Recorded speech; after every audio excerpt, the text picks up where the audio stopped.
The Pretty series is a multimedia idol project aimed at selling toys, merchandise, and music. With so many characters and so much content, how good is the show at representing its target audience? The show might have started with pretty rigid ideas of girlhood, but over the years, we've watched it evolve to accommodate tomboys, trans characters, and a greater sense of androgyny. So, let's examine how the show discusses girlhood throughout the years.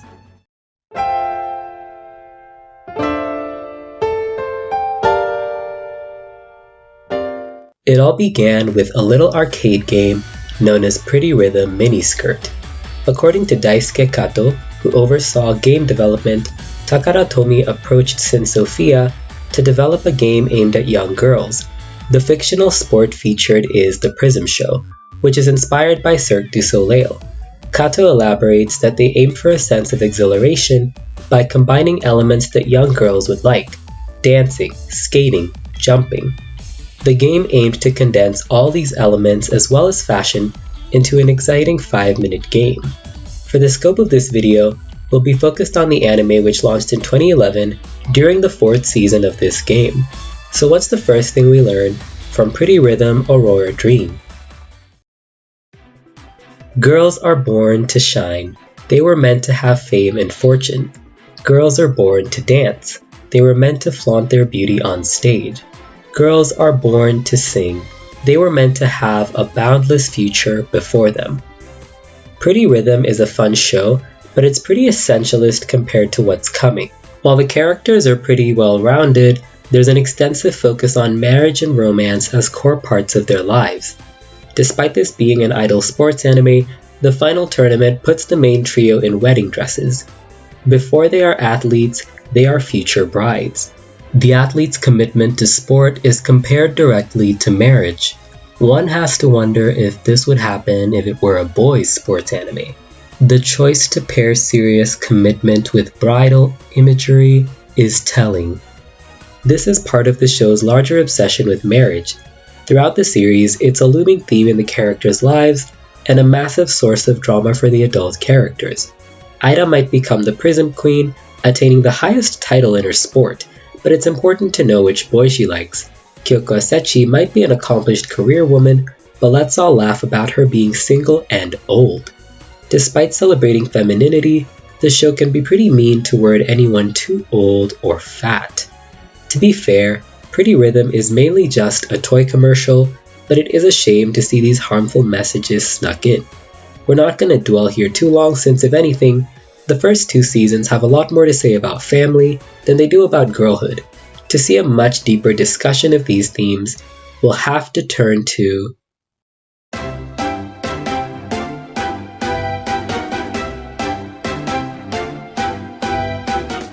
the aptly named Rainbow Live is where I'd say the series really starts talking. The season features the usual dramatic romance and world-ending conflicts, but through its main cast, we start to see more diverse female identities. First, let's speak on Ito and Otoha. Minor spoilers for both their arcs, as well as the romantic pairings of Rainbow Live. Takanashi Otoha is my personal fave, as the ultra-feminine sweetheart who's down to help anyone. She's heavily implied to have a crush on her teammate, Renjoji Bell. While every main girl in the show has a straight romance arc, it's notable that Otoha's strongest feelings are toward Bell. She's also paired with a tomboyish Ito as part of a duo. Due to Ito's masculine appearance, new viewers might mistake the two for a straight couple. This is also implied in the show, with Ito playing the prince to Otoha, first in episode 15 as part of an event, but also later as part of the duo's concept. This theming of Otoha as the feminine partner is also seen in her personal fantasies. While not explicitly stated, it's clear that Otoha has a strong attraction to girls. As far as gendered presentation goes, Ito is the series' first explicit tomboy. She's got short black hair and dyed bangs, as well as a more aggressive demeanor. This attitude isn't rare in the series, but it's rarely coming from a girl like this. Unlike the others, she's got a rock-adjacent style with dyed bangs and darker clothing. Her voice is also notably deeper than the rest of the cast.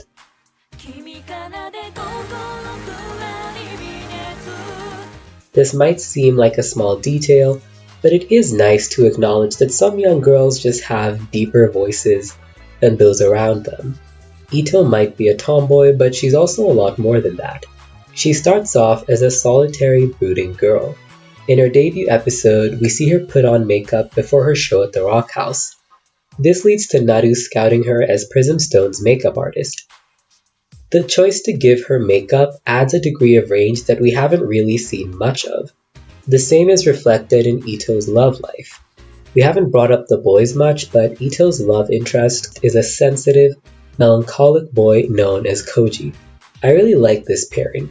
It's fun to see Ito's abrasive nature brush up against Koji's softness. Koji falls in line with the previous boys, who often lean closer to camp than any standard masculinity.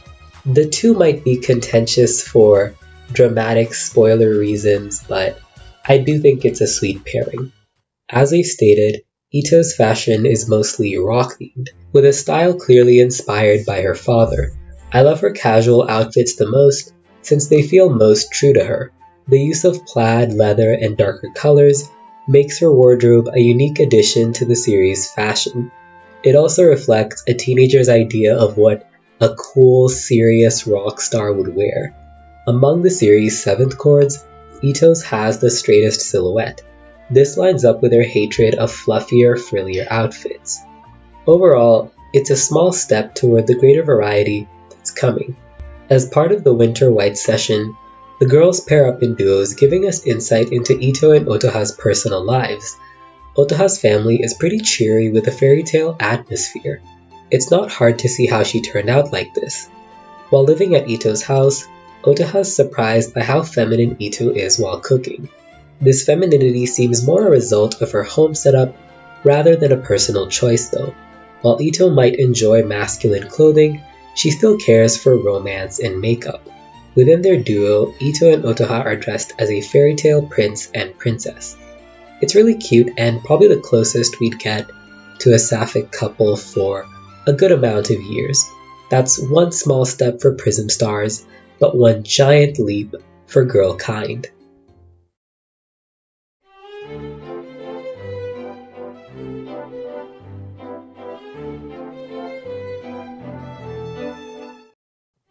Today we gather to ask a question not many have. Is Pripara actually feminist? The series centers on a magical paradise for all girls. This allows the characters to become their idealized selves. Monica Lala, a scatterbrained klutz, finds her place in Pripara. While she's seen as loud in the real world, Pripara offers a stage for that voice.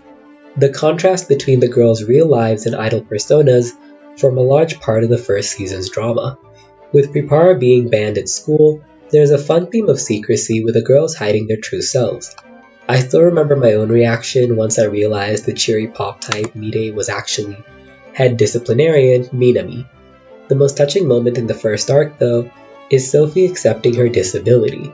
As a major top idol, her manager urges her to hide her disability. In public, Sophie must maintain her perfect image without exerting herself too much. It isn't until Lala compliments her real self that she comes to embrace that full variety. It's a touching story that highlights both disability and self-acceptance, yet the story only amps up from there. Pripara generally arcs toward self-acceptance as the girls learn to embrace their full selves. But how inclusive is it really? I know a lot of people clicked to hear about Leona and Hibiki. They're probably going to be on the thumbnail, but Pripara's got some messier ideas about what kind of girls are really allowed in Pripara. I don't think it's a full and proper analysis without acknowledging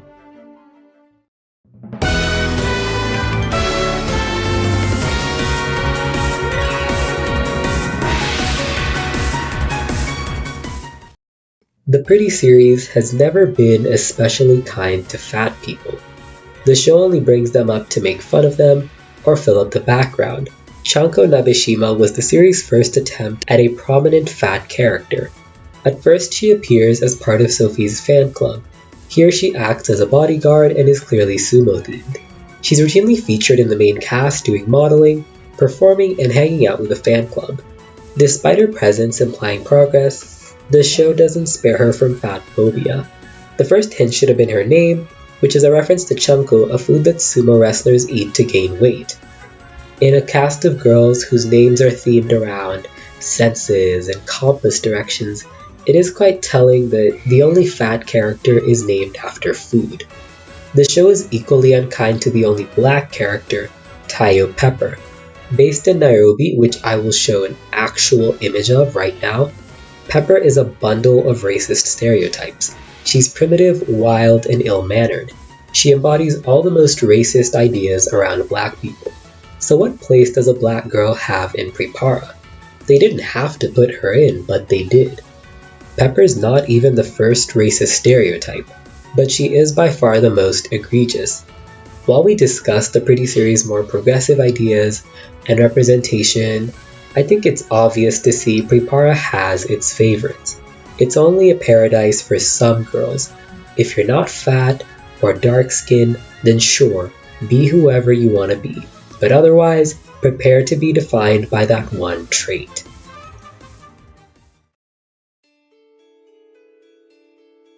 So what about the good representation? What about Hibiki and Leona? The two breakout trans characters made a powerful statement on this kids show. Let's start with the trans feminine Leona. Dorothy and Leona are half American twins who first appear in episode 12. Leona is the shy and timid counter to Dorothy's abrasive, loud personality. The two might be a pair, but at least early on, Leona is closer to a tag-along. This begins to frustrate Shion, who is the third member of their unit. Shion encourages Leona to step out of her sister's shadow, forming a minor arc for her introductory episode. The season also drops the bombshell that Leona is a boy. In episode 18, the West twins transfer to Paprika Academy. Upon arrival, Leona wears the boys' uniform. So, up until now, we've understood Pripara as a paradise for girls, a place where they can actualize themselves, become taller, grow out their hair, be their ideal selves. What place does a boy have in this? Leona herself seems to embrace boyhood. She shows up in a boy uniform and doesn't object to being referred to as such. Leona is a boy, but she's also a lot more than that. Leona's gender is explored through the series' fashion. As a rather feminine boy, she embraces girly clothing and in her own words, she enjoys matching her twin sister. But it's clearly more than that. Leona is quite stereotypically feminine. She's timid, shy, and reserved. Her hair is literally pastel pink. Even when matching her sister, Leona dresses in pink while her sister is blue. When Dorothy wears shorts as part of a unit cord, Leona may opt for a skirt. Beyond simply matching Dorothy, Leona is just a feminine person, and therefore she's allowed to celebrate in Pripara's femininity. Girlhood is offered not just to those born as girls, but those who can embrace and embody it. It's a very evolved narrative from Pretty Rhythm, where girls are born to shine. Leona might have been born a boy, and may still enjoy certain aspects of boyhood, but in Pripara, Leona can shine because she chooses to. And that choice matters, because it's something our next character didn't quite get.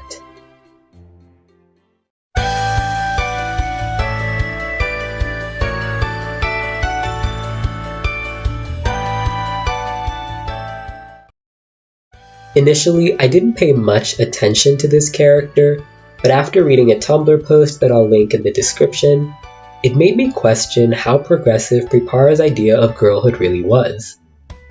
In episode 4, months before Leona's reveal, we meet Love Tochiotome. Love is introduced as a tennis player facing Lala's friend Eiko. Eiko is one of Lala's earliest friends and is pretty generically nice. Her opponent, though, is Love. She is a tall, tan woman with a rugged face and short hair. While she does lose the match, she is presented as quite physically tough and masculine. Love gets her proper introduction in episode 10, which reveals she's actually quite shy while off the court. Love's primary conflict this episode is feeling like an outsider in Pripara. We've mentioned how Lala's flaws were advantages in Pripara, but We can't say the same is true for love. Love has insecurities about her height and broad shoulders. This is what the character says. And within the episode, these are the flaws that are turned into strengths. While her frame is quite masculine in the real world, within Pripara, her frame allows her to resemble a glamorous model. While initially shy about her body, Love learns that in Pripara, everyone can be cute. But that's not what actually happens. Love gets plastic surgery, long flowing hair, makeup, skin lightening. The show might be telling us one thing, but my eyes are telling me another. Love literally lost the definition in her face to fit into Pripara's mold. Love's body is physically transformed to fit within the mold. It calls into question how accepting this place is, who exactly is welcome, and what of the girls who reject femininity entirely?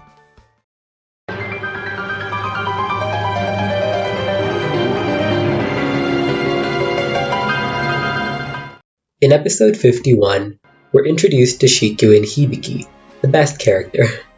As a wealthy European movie star and model, Hibiki is the perfect celebrity dream boy. He's attractive, rich, and romantic. Hibiki uses his charms to flirt with various female characters. From his introduction, it's pretty clear what's going on.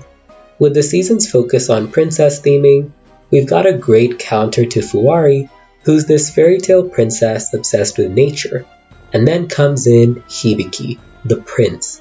Riding on a horse, Hibiki walks in, turns on the charm, and the point is made.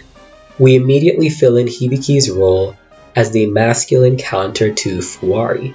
Hibiki is, in every way, the perfect prince. Yet once again, this is only the beginning. Within the very same episode, we start to see Hibiki's deceitful side. Despite having met Fuwari before, he completely ignores her when they meet in school. While Leona's gender was portrayed as an innocent omission, Hibiki's gender expression is deliberate and calculated. More than that, it feels like a deep extension of her personal story. Hibiki was born a girl. Hibiki has a pre-ticket. And Hibiki's gender is pretty complicated. Let's look into her past to fully understand this. We're skipping past the reveal to episode 83, where we get to see Hibiki's childhood. As told by Ajimi, Hibiki grew up as a wealthy young girl with long curly hair. She ran around her big house with all her friends. Throughout her life, she was adored and was a perfect model child.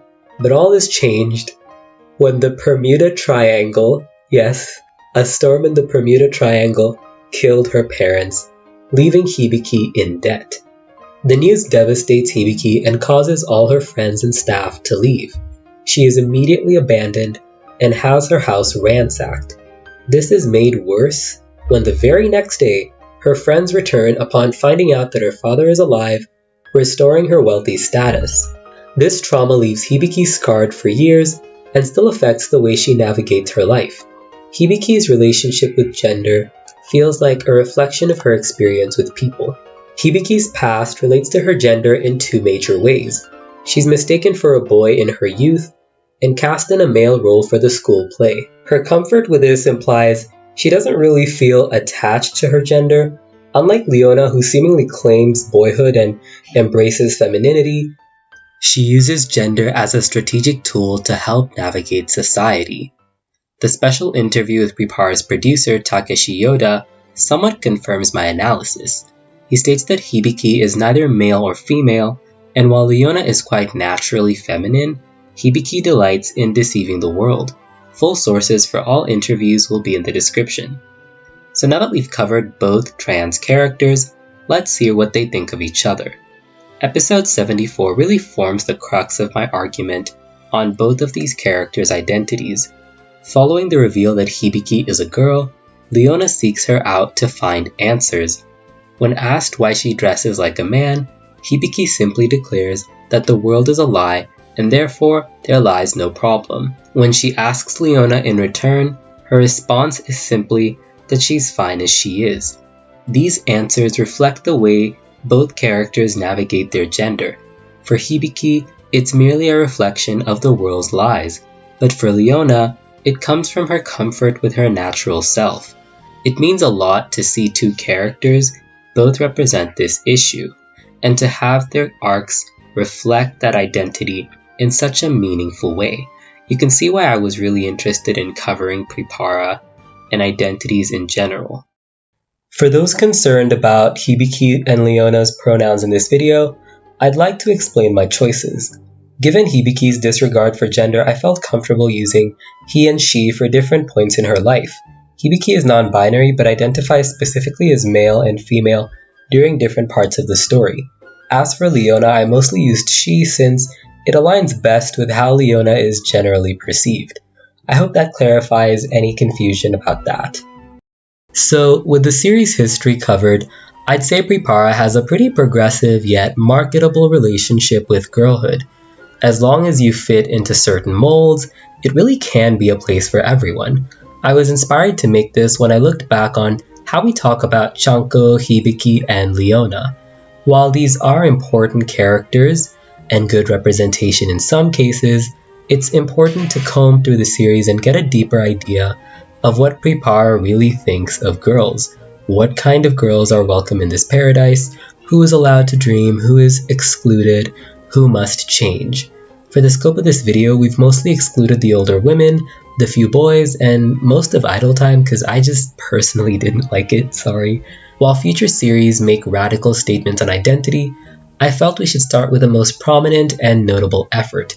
Pripara was a good show, but it's hard to ignore all the girls it ostracized in favor of the ones it uplifted. If you enjoyed this, let me know your thoughts on this topic, and whether it's fair to really hold a kids show to these standards. I felt comfortable doing so since Pripara clearly wants to discuss girlhood and inclusion. It's one of the series' taglines, everyone's friends, everyone's idols, and the show clearly made an effort to approach these more serious topics, which is why I felt comfortable analyzing it. My next video will probably be a bit more casual, but I am looking to dig into the Pretty series with a more serious lens because I think there's a lot of depth that's swept under the rug. But anyway, I really hope you enjoyed this one, and see you guys next time.